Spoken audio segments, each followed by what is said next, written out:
Hello everyone, I am Vishal Rai, NCFM and NISM certified stock market trader and stock market faculty at IFDA Institute। तो आज मैं आपके साथ एक Nifty mid cap की strategy share करने जा रहा हूँ जिसमें हम EMA यूज़ करेंगे। EMA एक इंडिकेटर होता है, हम उसको यूज़ करके एंट्री एग्जिट निकाल सकते हैं इस स्ट्रेटजी के थ्रू। तो अगर आप लोग भी निफ्टी मिड कैप में कोई स्ट्रेटजी ढूंढ रहे हो या फिर मिड कैप को ट्राई कर रहे हो ट्रेड करने का, तो ये वीडियो आपके लिए बहुत काम आएगा। सो आप इस वीडियो को प्लीज़ केयरफुली देखें और पूरा देखें। अगर आप स्किप करते हो वीडियो को तो बहुत सी छोटी छोटी चीज़ें जो मैंने बीच बीच में एक्सप्लेन की है वो आपसे मिस हो सकती है, और अगर आपने स्किप किया तो वो छोटी छोटी पॉइंट जो मिस होंगे उसकी वजह से आपका ये वीडियो देखना बेकार हो जाएगा। तो प्लीज़ आप इस वीडियो को पूरा देखना ताकि आप सारी चीज़ें, मेरी सारी बातें समझ पाएँ। तो चलिए हम वीडियो को स्टार्ट करते हैं। सबसे पहले हम समझते हैं कि EMA इंडिकेटर होता क्या है और इसको हम कैसे यूज़ करते हैं, इसका क्या मतलब है और इंडिकेटर क्या है। सबसे पहली बात तो मैं वही समझाता हूँ आपको। अब यहाँ पे हमने लिखा है what is EMA indicator. EMA indicator क्या है, सबसे पहले मैं आपको समझाता हूँ कि इंडिकेटर क्या होता है। मार्केट के अंदर जब आप चार्ट्स रीड करते हो तो वहाँ पे एक ऑप्शन होता है कि आप चार्ट पे ना इंडिकेटर अप्लाई कर सकते हो। तो इंडिकेटर्स क्या होते हैं, वो आपको एंट्री और एग्जिट निकाल के देगा मार्केट के अंदर कि अब आप यहाँ पे एंट्री ले सकते हो और अब आप एग्जिट कर सकते हो। तो ये आपको क्या करेगा, इंडिकेट करेगा एंट्री और एग्जिट के लिए। ठीक है, अब हम इंडिकेटर कौन सा यूज़ कर रहे हैं, EMA। EMA का फुल फॉर्म है एक्सपोनेंशियल मूविंग एवरेज। ये पार्ट है मूविंग एवरेज का। जो हमारा मेन इंडिकेटर है वो है मूविंग एवरेज, ये उसका मॉडिफाइड वर्जन है जिसको हम बोल रहे हैं एक्सपोनेंशियल मूविंग एवरेज। ठीक है, अब मूविंग एवरेज का मैं आपको डेफिनेशन बताता हूँ। अब moving average is the average price of a stock over a set period of time. Suppose हमने एक चार्ट खोल रखा है 15 मिनट का और हमने वहाँ पे एक मूविंग एवरेज लगाया जिसमें डिफ़ॉल्ट सेटिंग जो भी है 14 वो चल रही है। तो आपको जो है मूविंग एवरेज 14 दिन का एक एवरेज प्राइस निकाल के दे देगा, चार्ट पे अप्लाई हो जाएगा। अगर आपका करंट मार्केट प्राइस उस एवरेज से ऊपर चल रहा है तो इसका मतलब अभी जो स्टॉक आपने लगा रखा है चार्ट उसका, वो आपको इंडिकेट कर रहा है कि स्टॉक में बाइंग हो रही है, स्टॉक का ट्रेंड क्या है, बुलिश। और अगर एवरेज के नीचे चल रहा है प्राइस तो इसका मतलब है कि स्टॉक जो आपने लगाया हुआ है उसका ट्रेंड क्या है, डाउनवर्ड।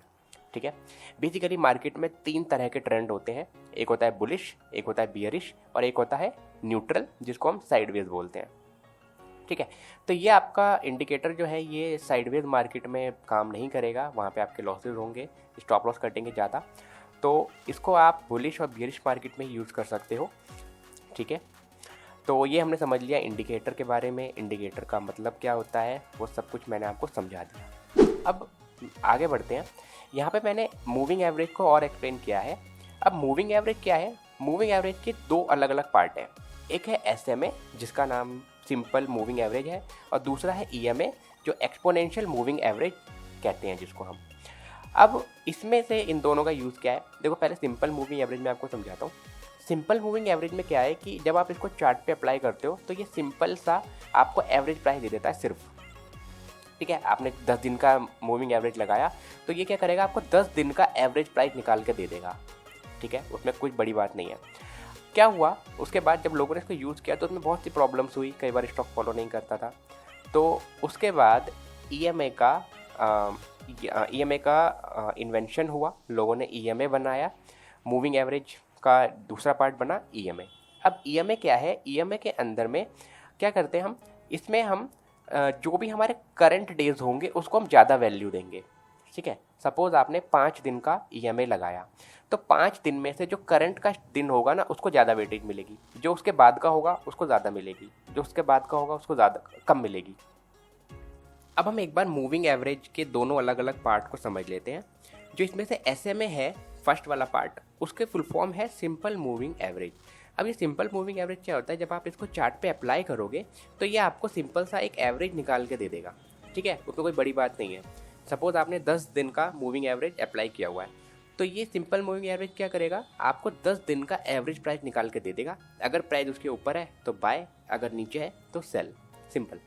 लेकिन जो EMA था वो EMA तब बना जब लोगों ने SMA को यूज़ किया और उसमें से कुछ प्रॉब्लम्स लगी लोगों को, तब ये EMA बना। अब EMA में क्या होता है कि सपोज़ आपने 5 दिन का EMA लगा रखा है। ठीक है, तो जो आपका कल का दिन होगा उसको वेटेज ज़्यादा देगा ये EMA, उसकी जो वैल्यू होगी उसको ज़्यादा रखेगा। जो उसके नेक्स्ट होगा उसको थोड़ा कम वैल्यू देगा, जो उससे नेक्स्ट होगा उसको कम वैल्यू देगा, और जो उससे नेक्स्ट होगा उसको कम वैल्यू देगा। तो ये क्या करेगा, जो रिसेंट के डेज होंगे ना उसको ज़्यादा वैल्यू देगा। इससे क्या होगा कि जो हमारी मूविंग एवरेज है, जो हमारा एवरेज प्राइस है, वो प्रॉपर निकल के आएगा। ठीक है, और जल्दी आपको ट्रेंड चेंज भी इसमें दिखेगा। तो बस ये थोड़ा सा बेसिक डिफरेंस है। इसके बाद हम चलते हैं चार्ट पे, जहाँ पे मैं आपको इसका यूज़ करना, इसको अप्लाई करना और इसको किस तरीके से हम एंट्री एग्जिट में कन्वर्ट कर सकते हैं, वो सारी चीज़ें मैं आपको बताता हूँ चार्ट पे। तो चलिए हम चार्ट पे चलते हैं। अब हम आ गए हैं चार्ट पे। ये मैंने ट्रेडिंग व्यू का टर्मिनल ओपन किया हुआ है जहाँ पे हम चार्ट यूज़ करेंगे। ठीक है, अब मैंने ट्रेडिंग व्यू इसीलिए यूज़ किया है क्योंकि ट्रेडिंग व्यू का टर्मिनल थोड़ा नीट एंड क्लियर है और इसका डाटा भी काफ़ी अच्छा होता है। तो आप लोग भी ट्रेडिंग व्यू ही यूज़ करना। ठीक है, अभी हमने निफ्टी का चार्ट यहाँ पे लगाया हुआ है, हम इसको चेंज करके निफ्टी मिड कैप कर देते हैं। निफ्टी मिड, इसको स्पेस दे के मिड सेलेक्ट कर दिया हमने। अब ये निफ्टी मिड कैप का चार्ट आ गया। ठीक है, अब यहाँ पे आपको टॉप पे इंडिकेटर का ऑप्शन दिख रहा है, करेक्ट।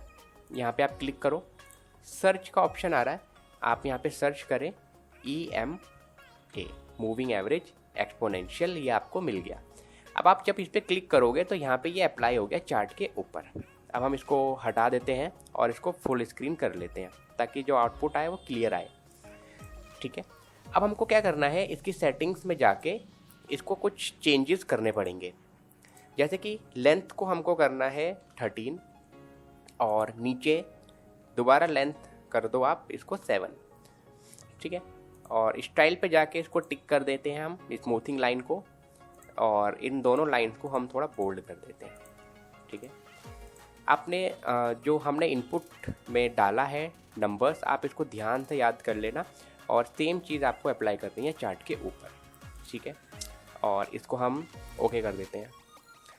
ठीक है, अब क्या होगा, यहाँ पे आपके पास एक इंडिकेटर अप्लाई हो गया है चार्ट के ऊपर। ठीक है, अब मैं आपको समझाता हूँ कि आपको एंट्री एग्जिट कैसे करनी है, कब कब करनी है, सब कुछ यहाँ पे देखते हैं हम पहले। अब आप यहाँ देखो, मार्केट ने यहाँ पे आपको एक सिग्नल दिया। हमको सिग्नल कब मिलेगा, जब मार्केट इस दोनों लाइन के ऊपर मूव होगा और इसको ब्रेक करके ऊपर क्लोज हो जाएगा, तब हम इसमें एंट्री ले सकते हैं।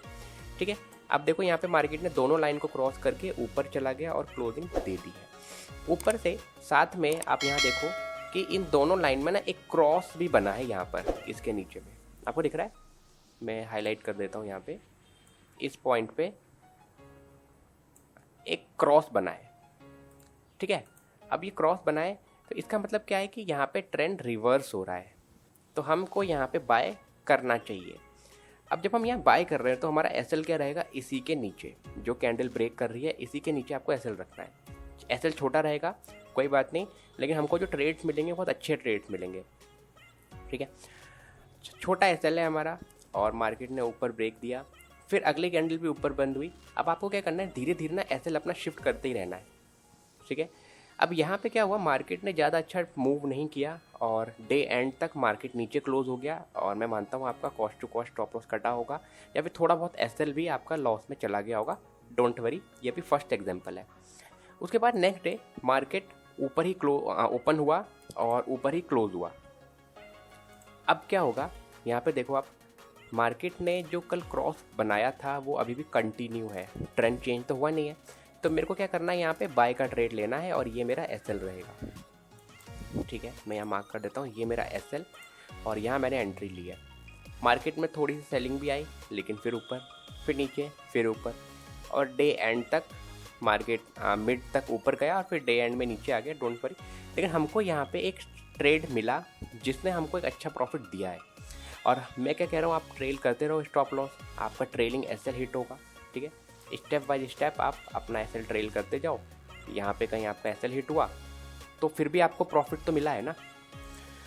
तो इस स्टेप से हम एक इंट्राडे में अच्छा प्रॉफिट जनरेट कर सकते हैं। ठीक है, अब हम यहाँ पे एक और एग्जांपल देखते हैं। अब देखो नेक्स्ट डे मार्केट अभी भी इसी ट्रेंड को फॉलो कर रहा है। यहाँ पे हल्का सा क्रॉस हुआ, लेकिन सडनली फिर ये चेंज हो गया। फिर मार्केट ने गैप अप खोला और ऊपर ही कैंडल बंद भी हुई, ठीक है। हमने यहाँ बाई करा और हमने इसका स्टॉप लॉस रख लिया, बाइंग करी, एसएल रखा और आप देखो कितना ब्यूटीफुली इसने मूवमेंट दिया है, एक बार भी नीचे नहीं आया, ठीक है। तो जब तक ये चल रहा है आप अपना एसएल शिफ्ट करते जाओ, आपको कुछ करने की ज़रूरत ही नहीं है। और डे एंड में इसने ऊपर ही क्लोजिंग दी है। आई होप आपको मेरा पॉइंट समझ में आ रहा होगा। एक और एग्जांपल मैं आपको दिखाता हूँ। फिर नेक्स्ट डे आपको पता है ट्रेंड क्या चल रहा है, अभी भी बुलिश ट्रेंड चल रहा है और मार्केट ऊपर ही खुला, ऊपर ही क्लोज हुआ पहली कैंडल में। हमको क्या करना है, बाय करना है और स्टॉप लॉस अप्लाई कर देना है। ये हमारा एसएल, यहाँ पे हम बाय करेंगे इस कैंडल के क्लोजिंग पे, ठीक है। ऐसा नहीं कि मार्केट ऊपर ओपन हुआ तब तुरंत बाय कर लो, नहीं, पहले कंफर्म करने दो मार्केट को। क्या पता आपने बाय कर लिया और मार्केट फिर नीचे आ गया, तो उससे अच्छा है कि आप पहले मार्केट को क्लोज होने दो ताकि थोड़ा कॉन्फिडेंस आपका बढ़े। फिर थोड़ा और ऊपर गया, नीचे आया, अब हमारा एसएल ये हो जाएगा। मार्केट फिर ऊपर गया, बहुत टाइम यहाँ पे स्पेंड किया, फिर हमारा एसएल ये हो गया। फिर मार्केट ने एक ब्रेकआउट दिया, एक रेड कैंडल बनी, फिर एक ग्रीन कैंडल, अब हमारा स्टॉप लॉस ये हो गया।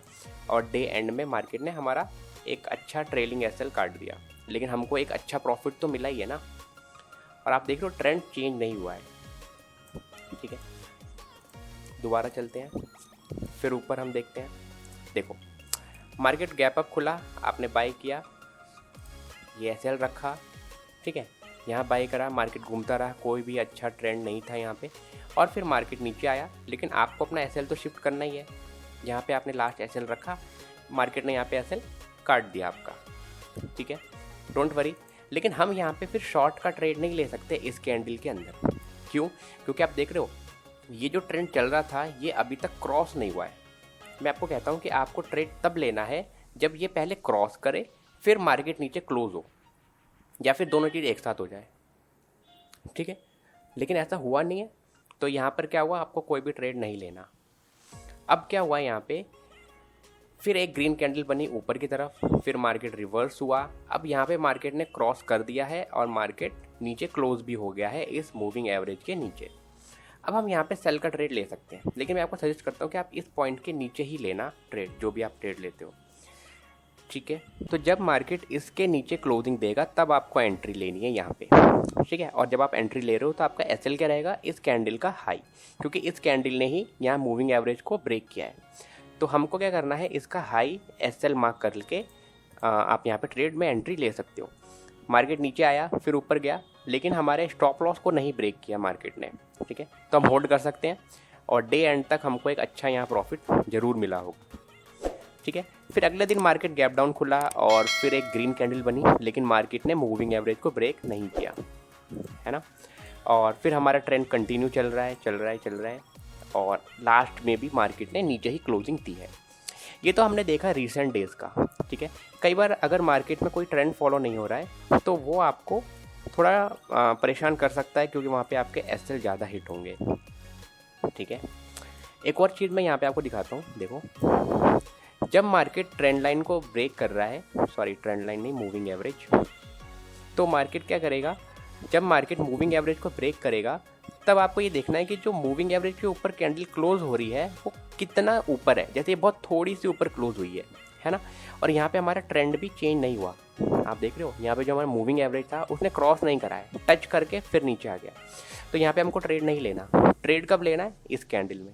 इस कैंडल में ये क्रॉस भी हो गया और अच्छी खासी कैंडल मूविंग एवरेज के ऊपर क्लोज हुई है।